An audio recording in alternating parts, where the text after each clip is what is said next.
বিসমিল্লাহির রহমানির রহিম। শিক্ষার্থী বন্ধুরা, আমি মোহাম্মদ আতিক হাসান পোস্টি সেন্টারের পক্ষ থেকে আপনাদের এমএস ওয়ার্ড বেসিক টিউটোরিয়ালে আজকে দেখাবো কিভাবে আপনি এমএস ওয়ার্ডে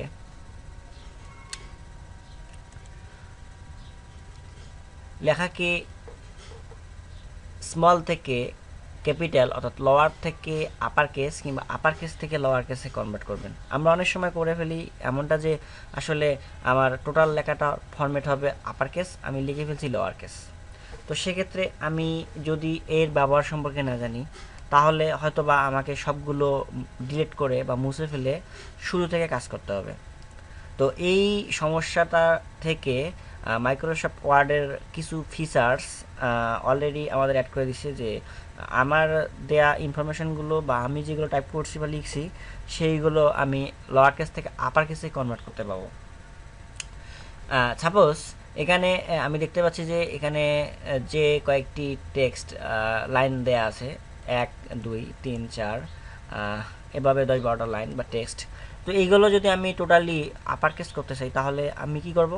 এর জন্য আমাকে যেটা করতে হবে, প্রথমে আমাকে আমার যে ডকুমেন্টস বা যে টেক্সটগুলোকে আমি আপার কেসে কনভার্ট করতে চাচ্ছি সেগুলোকে সিলেক্ট করতে হবে। সিলেক্ট করার পর আমি এখানে দেখতে পাচ্ছি যে কতকগুলো লেখার ফন্টের ধরন দেওয়া আছে। যেমন এখানে নর্মাল, এখানে দেওয়া আছে নো স্পেসিফিক, অর্থাৎ এখানে কোনো স্পেস নিবে না, আর নর্মালে একটা স্পেস নিচ্ছে। আপনারা দেখতে পাচ্ছেন যে দুইটা লেখার মধ্যে মোটামুটি একটা ভালো স্পেস। আর এখানে নো স্পেস, এখানে দেওয়া আছে হেডিং 1, অর্থাৎ হেডিং 1 যেরকম হয় ঠিক সেরকম দেখাচ্ছে, হেডিং 2 যেরকম হয় সেরকম দেখাচ্ছে। এরপর টাইটেল সবসময় যেরকম হয় এখানেও সেরকম দেখাচ্ছে। সাবটাইটেল, আমরা জানি যে সাবটাইটেল সবসময় টাইটেল অপেক্ষা একটু ছোট হয়, সুতরাং সাবটাইটেলটা ছোট হয়ে গেছে। এরপর এখান থেকে আমরা দেখতে পাচ্ছি সাবটাইটেল ইম্পাসাইজ। ইম্পাসাইজের অর্থ হচ্ছে বর্ধিত। তো এখানে আমরা সাবটাইটেল ইম্পাসাইজ দেখতে পাচ্ছি, এখানে ইম্পাসাইজ দেওয়া আছে। তো এইভাবে অনেকগুলো দেওয়া আছে। তো আমি চাচ্ছি যে সবগুলো লেখাকে আমার আপার কেসে কনভার্ট করা। তো এর জন্য আমি যেটা করব সেটা হচ্ছে যে এখানে আমি খুঁজে বের করব যে কোথায় কোন ফন্টের অন্তর্ভুক্ত সবগুলোই আপার কেস। এখানে দেখতে পাচ্ছি যে আপার কেস লোয়ার কেস দুটোর কম্বাইন। এখানে দেখতে পাচ্ছি যে আপার কেস লোয়ার কেস দুটোর কম্বাইন বুক টাইটেল।